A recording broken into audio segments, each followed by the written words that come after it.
Marcus Williams had always dreamed of owning a home in Sunset Valley, one of the most beautiful neighborhoods in the city. After years of hard work as a real estate lawyer, he finally saved enough money to buy his dream house. The two-story colonial home had a perfect front lawn, white picket fence, and large windows that let in plenty of natural light. When Marcus moved in 3 months ago, he was excited to start this new chapter of his life. He spent weekends painting the walls, planting flowers in the garden, and setting up his home office where he could work on his legal cases.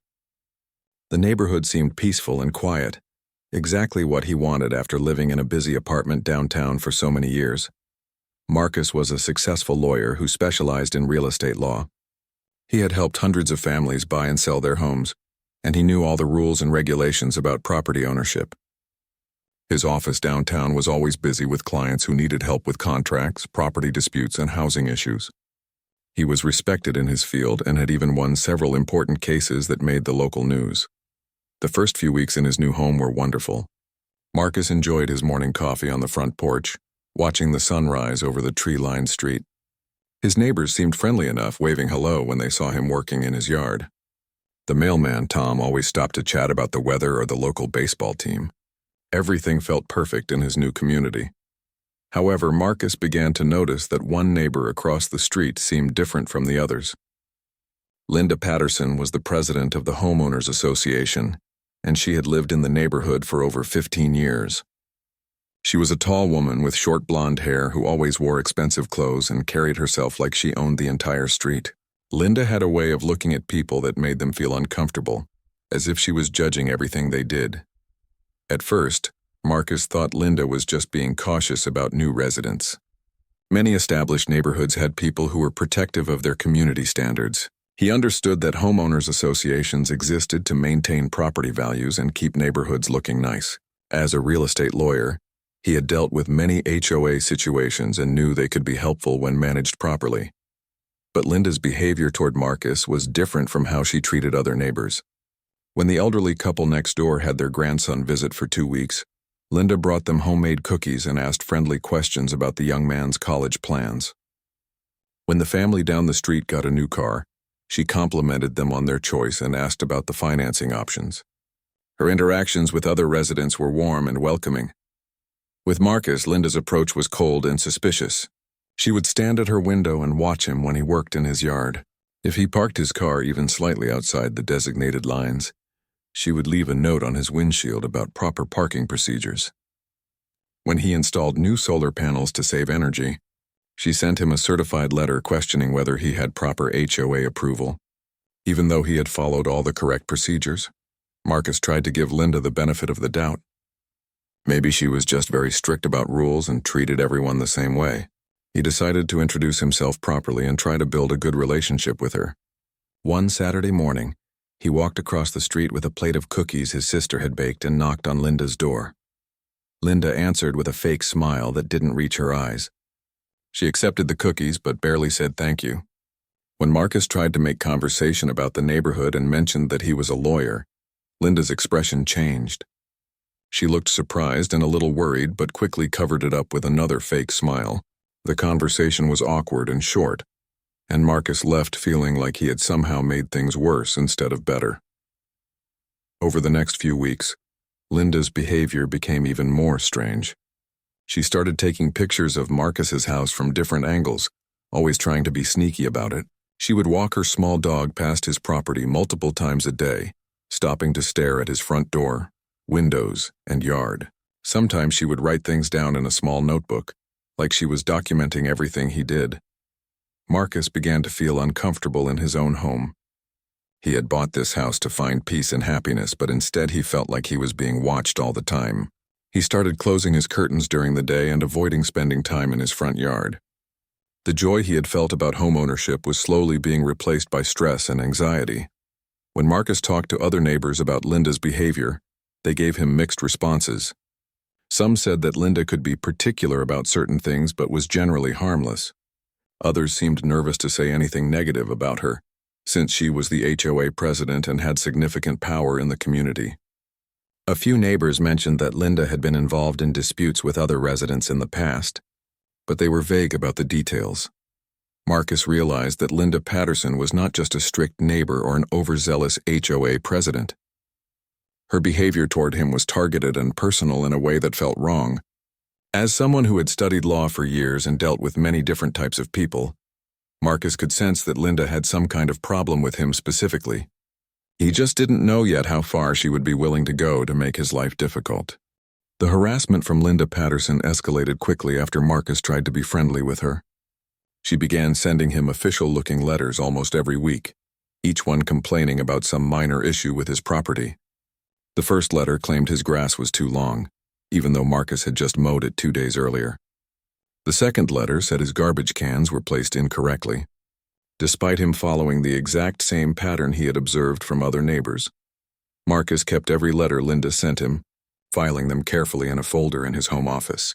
As a lawyer, he knew the importance of documentation, and something told him these papers might be important later.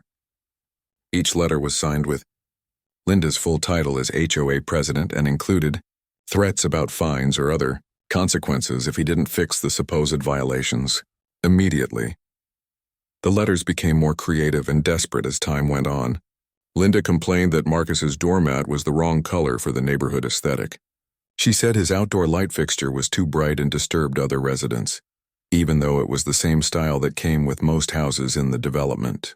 She even wrote a formal complaint about the way he arranged his recycling bins, claiming they created a visual disturbance for the community. What made Linda's behavior even more obvious was how she treated other residents who had similar or worse violations. The house 2 doors down had grass that was actually overgrown and weeds in the flower beds, but Linda never said a word to those homeowners. The family across the street left their garbage cans out for 3 days after pickup, but they never received any letters. It became clear to Marcus that Linda's complaints had nothing to do with maintaining neighborhood standards. Marcus decided to attend the monthly HOA meeting to address the situation directly. He had avoided these meetings before because his work schedule was busy, but he realized he needed to understand how the HOA operated and whether Linda was acting within her authority. The meeting was held in the community center, a small building at the entrance of the neighborhood. When Marcus walked into the meeting room, conversation stopped. About 12 other residents were sitting in folding chairs, and Linda was standing at the front with a clipboard and stack of papers. She looked shocked to see Marcus there, and her face turned red with embarrassment or anger. The other residents seemed curious about why Marcus had decided to attend. Linda tried to control the meeting and skip over any discussion of complaints or violations. She quickly went through topics like landscaping contracts and community event planning, speaking faster than usual, and avoiding eye contact with Marcus. When Marcus raised his hand to speak during the open comment period, Linda pretended not to see him at first. Finally, Marcus stood up and politely asked to address the multiple letters he had received about supposed violations. He explained that he had been trying to follow all HOA rules but was confused because other residents seemed to have similar issues that were not being addressed.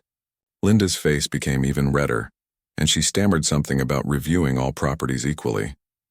An older resident named Mrs. Chen spoke up and said she had never received any letters from the HOA, even though her property had some of the same features that Linda had complained about on Marcus's house. Another neighbor, Mr. Rodriguez, mentioned that he had never heard of anyone getting so many violation notices in such a short time. The room became uncomfortable as people realized something unfair was happening. Linda tried to end the meeting quickly, but several residents started asking questions about how violations were reported and investigated. They wanted to know what the official process was supposed to be and whether there were checks and balances to prevent abuse of power. Linda became defensive and said that as president, she had the authority to enforce community standards as she saw fit. Marcus remained calm and professional throughout the meeting. He asked Linda to provide him with copies of the specific HOA rules that his property was supposedly violating. He also requested information about how other residents could report concerns about HOA management if they felt someone was being treated unfairly. Linda refused to answer these questions directly and said she would look into it. After the meeting, several neighbors approached Marcus privately. Mrs. Chen told him that Linda had made comments about certain types of people not belonging in their neighborhood. Mr. Rodriguez said he had noticed Linda watching Marcus's house obsessively and thought her behavior was strange. A younger couple mentioned that they had heard Linda complaining about property, values, and demographic changes in the area. These conversations helped Marcus understand that Linda's harassment was not random or based on legitimate HOA concerns. Her behavior was motivated by prejudice, and she was using her position as HOA president to try to make him feel unwelcome in his own home. Marcus realized he was dealing with someone who would abuse her power to push out residents she didn't want in the neighborhood. Over the next week, Linda's harassment actually increased after the HOA meeting. She seemed angry that Marcus had challenged her publicly and was determined to escalate the situation. She started taking more photos of his property and writing even more ridiculous violation letters. One letter complained that his newspaper was delivered to the wrong side of his driveway. Another said his car was parked at an improper angle. Marcus knew that Linda was hoping he would get frustrated and move away. Many people in his situation might have given up and looked for a home in a different neighborhood. But Marcus had worked too hard to buy his dream house, and he wasn't going to let a bully force him out. As a real estate lawyer, he also understood that Linda's behavior was likely illegal and could result in serious consequences for her. The situation was about to get much worse before it got better. Linda Patterson was planning something that would cross every line of legal and ethical behavior. She was about to make a mistake that would expose her true intentions and give Marcus all the evidence he needed to fight back. But Marcus had no idea just how far Linda was willing to go to try to destroy his life. Linda Patterson was getting desperate. Her constant letters and complaints hadn't driven Marcus Williams away from the neighborhood, and the HOA meeting had actually made other residents suspicious of her behavior. She needed a new strategy that would be more effective and harder for Marcus to fight. Late one evening, Linda came up with what she thought was a brilliant plan that would solve her problem once and for all. Linda had been taking photos of Marcus's house for weeks, and she had also been researching property records online. As HOA president, she had access to some neighborhood information, and she used this access to gather details about Marcus's home purchase, mortgage, and property value. Linda convinced herself that if she could create a serious problem for Marcus, he would have no choice but to sell his house and leave. Her plan was simple but incredibly illegal. Linda decided to list Marcus's house for sale online without his knowledge or permission. She thought that if potential buyers started showing up at his door and calling him about purchasing his home, it would create so much chaos and confusion that Marcus would be forced to move. She also hoped that if word spread that his house was for sale, it might damage his reputation in the neighborhood. Linda spent several hours creating a fake real estate listing on multiple websites. She used the photos she had secretly taken of Marcus's house and wrote a description that made the property sound desperate to sell. She listed the price significantly below market value to attract as many interested buyers as possible.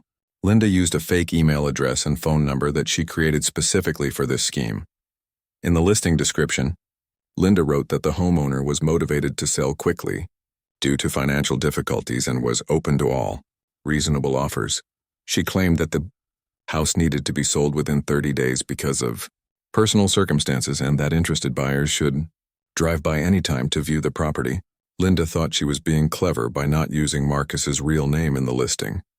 The fake listing went live on Tuesday morning, and by Wednesday afternoon, Marcus started receiving strange phone calls. Real estate agents were calling to ask about showing the house to their clients. Potential buyers were asking about scheduling private tours and making offers sight unseen. Marcus was completely confused because he had never put his house on the market and had no intention of selling. At first, Marcus thought the calls were some kind of mistake or scam. He politely explained to each caller that his house was not for sale and that they must have the wrong property.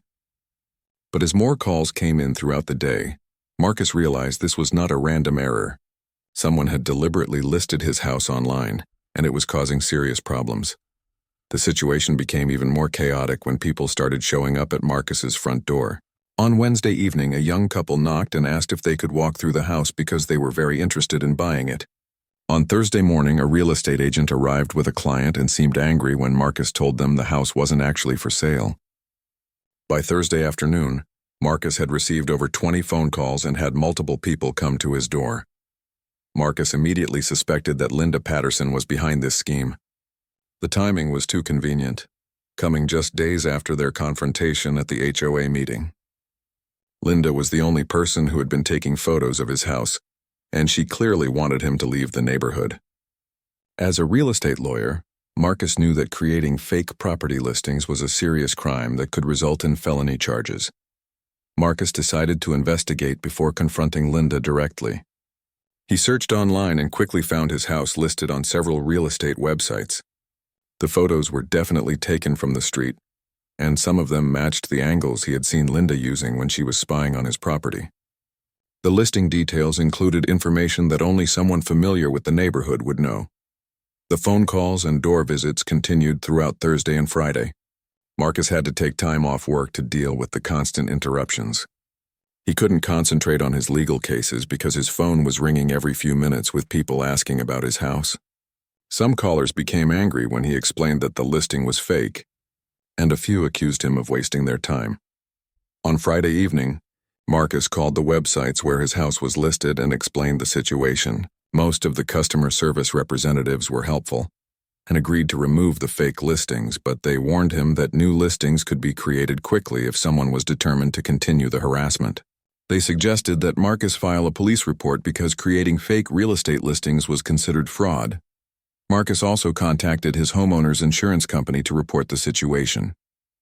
The insurance representative told him that this type of harassment could potentially affect his coverage if it led to property damage or other problems. She recommended that Marcus document everything carefully and consider hiring a security camera system to monitor his property. The stress of dealing with constant phone calls and unexpected visitors was taking a toll on Marcus's daily life. He had bought his house to find peace and stability, but instead he was living in chaos created by Linda's malicious behavior. Marcus realized that Linda had crossed a major legal line and that her actions could no longer be dismissed as simple HOA disputes. Over the weekend, Marcus prepared to take serious legal action. He printed copies of all the fake listings, saved screenshots of the websites, and made a detailed log of every phone call and visitor he had received.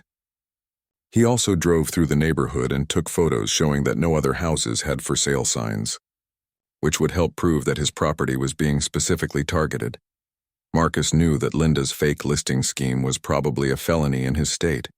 Creating fraudulent real estate advertisements with intent to cause financial harm could result in significant fines and even jail time. As a real estate lawyer, Marcus understood exactly which laws Linda had broken and what kind of evidence would be needed to prosecute her successfully.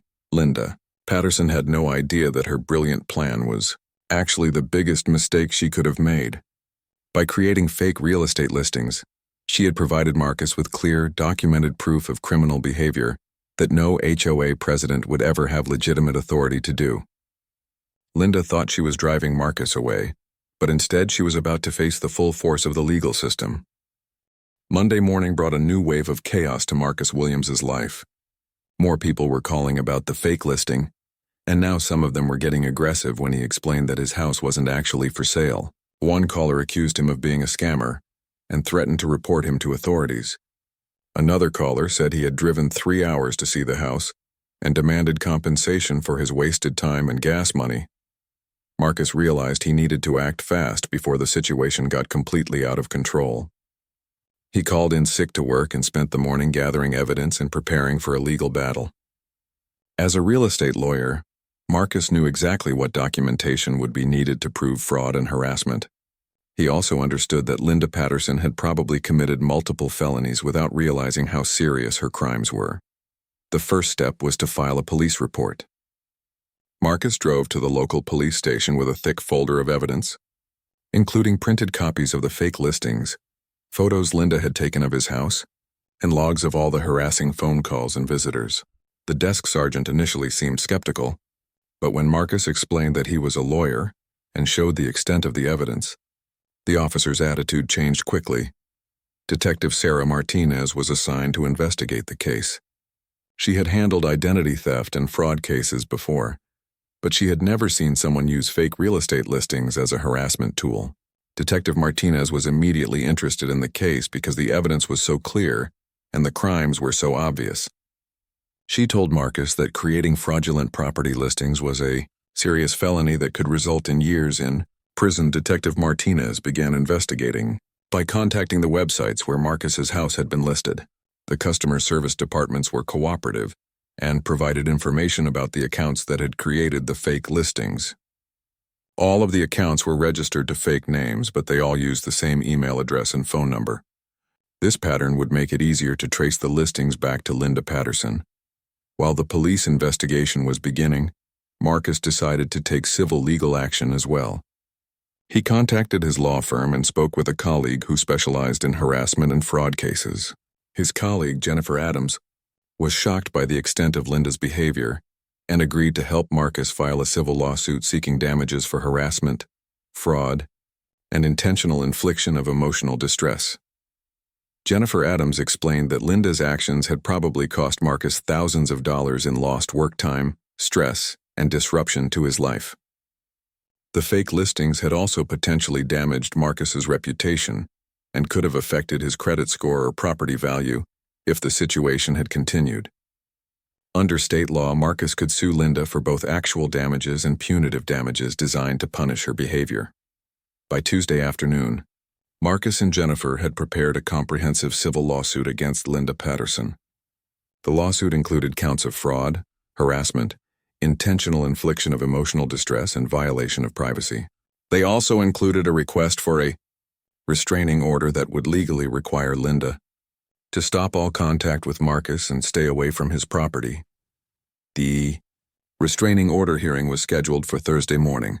Marcus would have to appear in court and explain to a judge why he needed legal protection from his neighbor.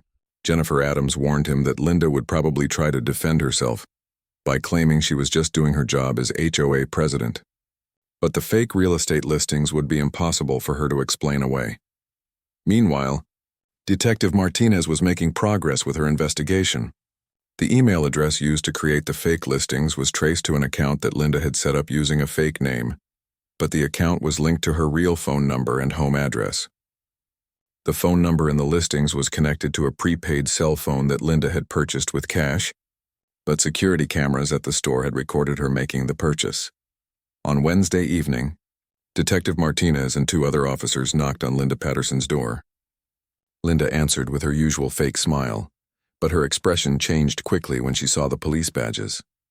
Detective Martinez explained that they were investigating fraud and harassment related to fake real estate listings, and Linda's face went completely white. Linda tried to deny any knowledge of the listings, but her story fell apart quickly under questioning. She claimed she didn't know anything about real estate websites, but Detective Martinez pointed out that Linda had been taking photos of Marcus's house for weeks. When confronted with evidence about the email accounts and phone numbers, Linda became defensive and started making excuses. The conversation took an ugly turn when Linda realized she was in serious legal trouble. She began making racist comments about Marcus and complained that certain people were ruining the neighborhood. Detective Martinez was shocked by Linda's blatant prejudice and realized that the harassment had been motivated by racism from the beginning. These statements would make Linda's crimes even more serious under hate crime laws. Detective Martinez arrested Linda Patterson on charges of fraud, harassment, and creating false documents. Linda was handcuffed and taken to jail while her neighbors watched from their windows and front yards. The sight of the HOA president being arrested created a sensation in the neighborhood, and word spread quickly through social media and local news outlets. The arrest was just the beginning of Linda's legal problems. When Detective Martinez searched Linda's house with a warrant, she found printed copies of all the fake listings, research about Marcus's property and personal information, and a notebook full of racist comments and plans to drive Marcus out of the neighborhood. This evidence would make it very difficult for Linda to claim that her actions were innocent mistakes. Local news stations picked up the story because it involved an HOA president being arrested for fraud and harassment. The story was particularly interesting because Linda had used real estate listings as a weapon, which was an unusual type of crime that most people had never heard of. The news coverage brought even more attention to Linda's racist motivations and abuse of her HOA position. Marcus felt a mixture of relief and vindication when he heard about Linda's arrest. For months he had been dealing with stress and harassment while trying to remain professional and give Linda the benefit of the doubt. Now it was clear that Linda's behavior had been criminal from the beginning, and she would finally face consequences for her actions. But the legal battle was far from over. Linda would probably hire a lawyer and try to minimize her crimes or claim that she was just enforcing HOA rules. Marcus knew that he would need to testify in criminal court and continue with his civil lawsuit to ensure that Linda faced appropriate punishment and could never harass him again. The fight for justice was just beginning. The news of Linda Patterson's arrest spread through the neighborhood like wildfire. By Thursday morning, everyone in Sunset Valley knew that their HOA president had been arrested for creating fake real estate listings to harass Marcus Williams. The story became even more shocking when details emerged about Linda's racist motivations and her systematic campaign of harassment against Marcus. Linda was released on bail after spending one night in jail, but her reputation was completely destroyed. Neighbors who had previously respected her as HOA president were now horrified to learn about her criminal behavior. Many residents felt betrayed because they had trusted Linda to manage their community fairly, and instead she had been using her position to target someone because of his race. The local news coverage intensified when reporters interviewed other neighbors about Linda's behavior. Mrs. Chen told journalists that Linda had made racist comments about Marcus being the wrong type of person for their neighborhood. Mr. Rodriguez explained how Linda had obsessively watched Marcus's house and taken photos, while ignoring similar or worse violations by other residents. The pattern of discriminatory treatment became impossible to deny. Marcus's restraining order hearing proceeded as scheduled on Thursday morning, even though Linda had already been arrested. The judge was appalled by the evidence presented in court, including the fake real estate listings, the racist comments found in Linda's house, and the months of documented harassment. The judge immediately granted a permanent restraining order requiring Linda to stay at least 500 feet away from Marcus's property and have no contact with him whatsoever. Linda hired an expensive criminal defense attorney, Robert Sterling, who had a reputation for defending wealthy clients accused of white-collar crimes. Sterling's strategy was to argue that Linda had made a mistake and that her actions were motivated by legitimate HOA concerns rather than racism. However, the evidence against Linda was overwhelming, and even Sterling seemed to realize that his client was in serious trouble. District Attorney's Office decided to prosecute Linda aggressively because her crimes involved both fraud and hate-motivated harassment. Prosecutor Maria Gonzalez explained to the media that Linda's case sent an important message about accountability for people who abuse positions of authority to target others based on race. The charges against Linda included multiple felonies that could result in several years in prison. Marcus's civil lawsuit moved forward parallel to the criminal case. Jennifer Adams, Marcus's lawyer, was able to use evidence from the criminal investigation to strengthen their civil claims. The racist comments found in Linda's house proved that her harassment was intentional and malicious, which would justify significant punitive damages beyond just compensating Marcus for his actual losses. The Homeowners Association called an emergency meeting to address the crisis caused by Linda's behavior. The other board members were embarrassed and angry that Linda had used her position to commit crimes that reflected badly on the entire community. They voted unanimously to remove Linda as president and ban her from holding any HOA position in the future. The board also issued a public apology to Marcus and promised to review all HOA policies to prevent future abuse. National news outlets picked up the story because it highlighted important issues about racism in housing and the abuse of HOA power. Civil rights organizations praised Marcus for fighting back against discrimination and standing up for his rights instead of being intimidated into moving away. Legal experts used Linda's case as an example of how harassment and fraud laws could be used to combat housing discrimination. Linda's behavior had consequences beyond just her own legal troubles. The HOA faced potential liability for Linda's actions because she had committed crimes while serving as their president. Several residents who had witnessed Linda's discriminatory behavior worried that they could be sued for failing to report or stop her harassment. Property values in the neighborhood temporarily declined because of negative publicity about racism and crime. Marcus received support from unexpected sources throughout the community. Real estate professionals reached out to commend him for exposing Linda's fraudulent listings, which they said could have damaged the integrity of online property databases. Civil rights lawyers offered to help with his case pro bono because they recognized the broader importance of holding HOA officials accountable for discriminatory harassment. The criminal trial was scheduled for early the following year, but Linda's lawyer began pushing for a plea deal as the evidence continued to mount against her. Detective Martinez had built an airtight case that included electronic evidence, witness testimony, and Linda's own incriminating statements and documents. Sterling advised Linda that going to trial would likely result in the maximum possible sentence.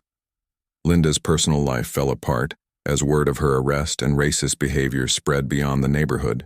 Her employer, a marketing company, fired her immediately when they learned about the criminal charges and media coverage. Friends and family members distanced themselves from Linda as they realized the extent of her prejudice and illegal behavior. She became a social outcast in her own community. Marcus finally felt like he could relax and enjoy his home for the first time since moving to Sunset Valley.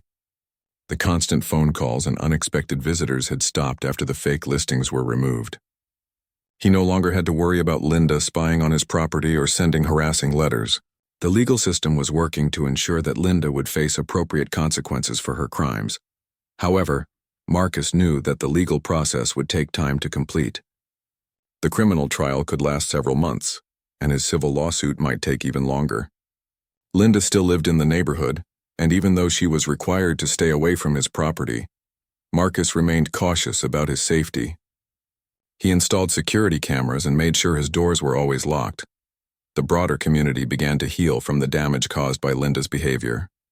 New HOA leadership implemented policies to prevent discrimination and ensure that all residents were treated fairly regardless of their race or background. Neighbors who had previously been passive bystanders to Linda's harassment became more aware of their responsibility to speak up against injustice.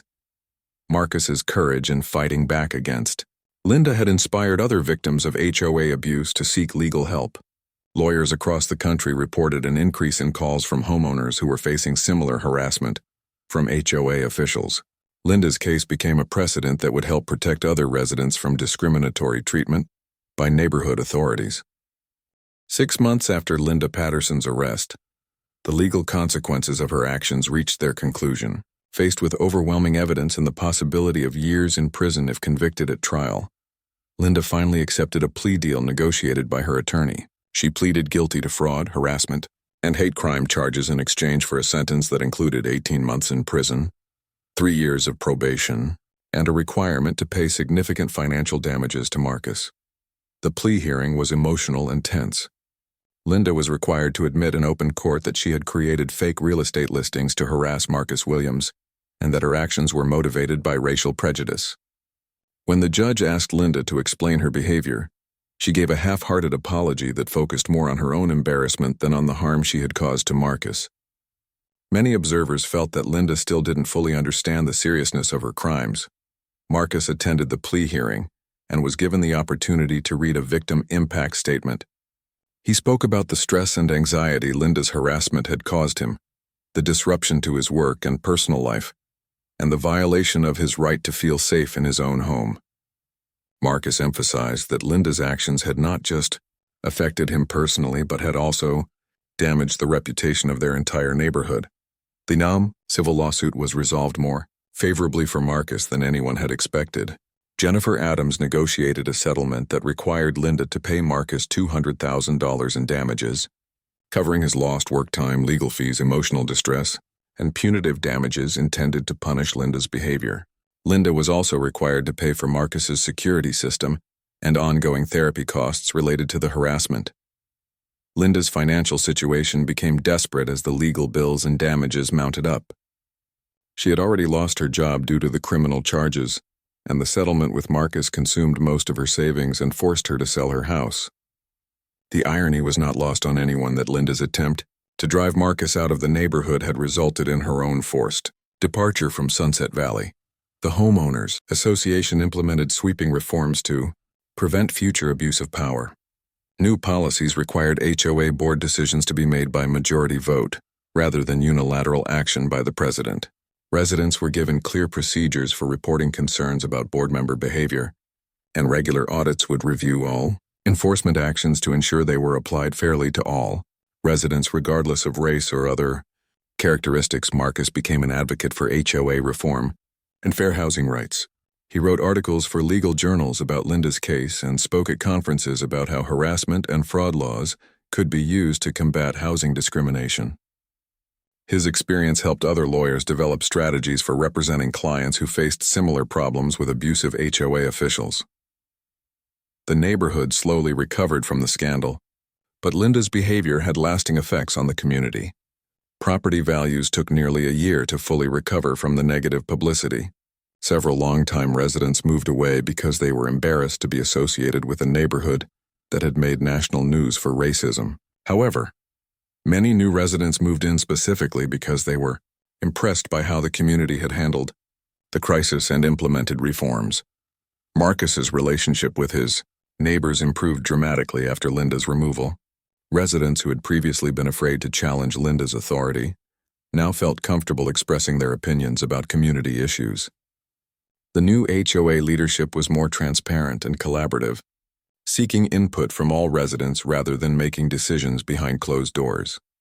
Linda served her prison sentence at a minimum security facility, where she was required to participate in programs about bias and prejudice. Prison officials reported that Linda remained defensive about her actions and showed little genuine remorse for the harm she had caused. Her probation officer would later struggle to monitor Linda's compliance with court orders because she continued to blame Marcus for her legal troubles. 2 years after the incident began, Marcus reflected on how the experience had changed his life. He had learned important lessons about standing up to bullies and using legal knowledge to protect his rights. The stress and anxiety of dealing with Linda's harassment had been terrible, but the eventual victory had given Marcus confidence that the legal system could work properly when victims were willing to fight back.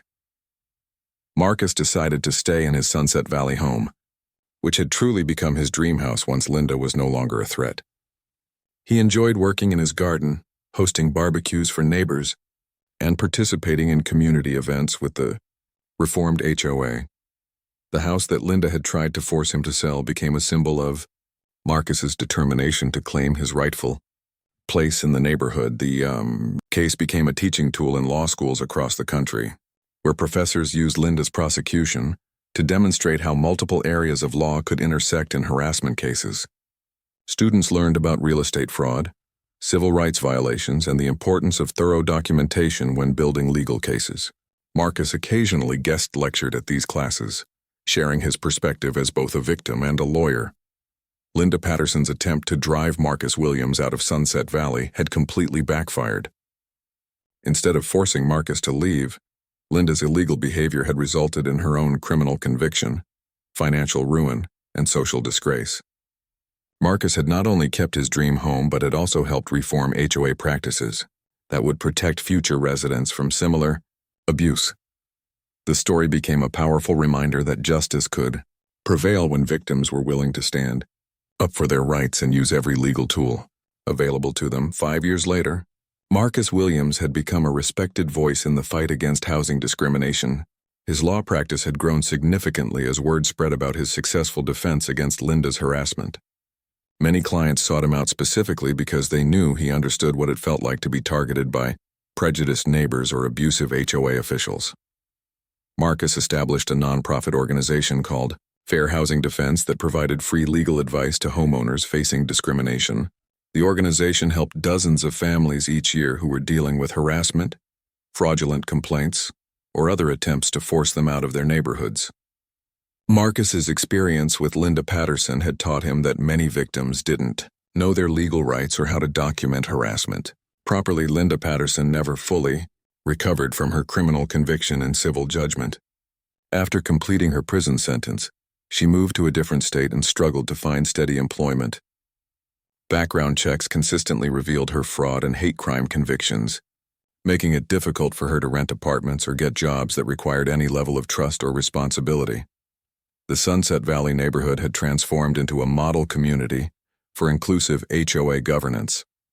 The reforms implemented after Linda's removal attracted positive media attention and inquiries from other neighborhoods wanting to prevent similar problems.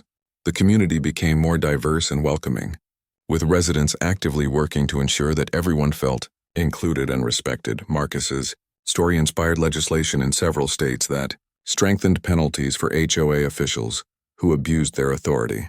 Lawmakers recognized that people like Linda could cause serious harm when they used their positions to target residents based on race, religion, or other protected characteristics. The new laws made it easier for victims to sue HOA boards and individual officials who engaged in discriminatory harassment. Detective Sarah Martinez, who had investigated Linda's crimes, often used the case as a training example for other officers. She emphasized how important it was to take harassment complaints seriously and to recognize when someone was being targeted because of their race or other characteristics. The case helped law enforcement understand that fraud and harassment could be tools of discrimination. Marcus never forgot the neighbors who had supported him during his fight with Linda. Mrs. Chen and Mr. Rodriguez became close friends who regularly joined Marcus for community events and holiday celebrations. Their willingness to speak up about Linda's discriminatory behavior had been crucial to building the case against her and reforming the HOA. The fake real estate listing scheme that Linda had used became known in legal circles as the Patterson method, a term that described using fraudulent property advertisements to harass homeowners. Real estate websites improved their verification procedures to prevent similar fraud, and several states passed laws making it easier to prosecute people who created fake listings. Marcus's home, which Linda had tried so hard to force him to sell, became a gathering place for community events and civil rights meetings. The same house that had been illegally listed online without Marcus's permission was now regularly featured in local magazines as an example of beautiful neighborhood architecture and inclusive community values. On the 10th anniversary of his move to Sunset Valley, Marcus hosted a large block party to celebrate how far the neighborhood had come. Former residents who had moved away because of the Linda Patterson scandal returned to see the positive changes. New residents learned about the community's history and the importance of standing up against discrimination. Marcus never forgot the neighbors who had supported him during his fight with Linda. Mrs. Chen and Mr. Rodriguez became close friends who regularly joined Marcus for community events and holiday celebrations. Their willingness to speak up about Linda's discriminatory behavior had been crucial to building the case against her and reforming the HOA. The fake real estate listing scheme that Linda had used became known in legal circles as the Patterson method, a term that described using fraudulent property advertisements to harass homeowners. Real estate websites improved their verification procedures to prevent similar fraud, and several states passed laws making it easier to prosecute people who created fake listings. Marcus's home, which Linda had tried so hard to force him to sell, became a gathering place for community events and civil rights meetings. The same house that had been illegally listed online without Marcus's permission was now regularly featured in local magazines as an example of beautiful neighborhood architecture and inclusive community values. On the 10th anniversary of his move to Sunset Valley, Marcus hosted a large block party to celebrate how far the neighborhood had come. Former residents who had moved away because of the Linda Patterson scandal returned to see the positive changes. New residents learned about the community's history and the importance of standing up against discrimination. Marcus often told people that fighting Linda Patterson had been one of the most difficult but important experiences of his life. He had learned that bullies often backed down when their victims fought back with knowledge, persistence, and legal strategy. His victory had not just protected his own rights, but had created safer communities for countless other families. The legacy of Marcus Williams versus Linda Patterson continued to influence housing law and community governance across the country. Their story proved that individual citizens could make a difference when they refused to accept discrimination and were willing to use every legal tool available to fight for justice. In the end, Linda's attempt to destroy Marcus's life had instead created positive change that would protect future generations of homeowners from similar abuse.